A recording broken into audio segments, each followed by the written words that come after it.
Üks kõige enam peamurdmist valmistav teema enne iga mitmepäevast matka on riietus. Ehkki suvi algab rattaretkega, on maikuu ilmad salakavalad ning õhtud ja hommikud jahedad. Niisiis, alustuseks vaata kriitilise pilguga üle ilmaennustus. Mõnusa matka tagab kihiline ja kuiv riietus.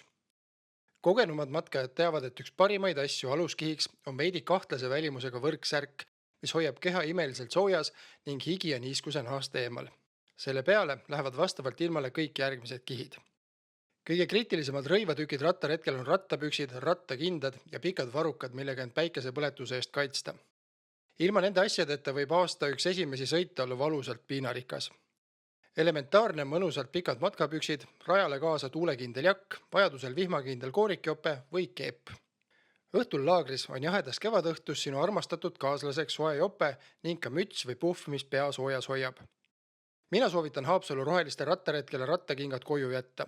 Rada on laudsile, tempo mõõdukas ning ees ootab palju põnevaid peatusi. Kõige praktilisem jalanõu on madalad veekindlad matkajalatsid, mis hoiavad jalad sooja ja kuivana ka siis, kui muru on hommikul ja õhtul kastaselt märg. Ära unusta varusärki, pikka pesu magamiseks ning päikeseprille, sest nagu öeldud, suvi algab rattaretkega.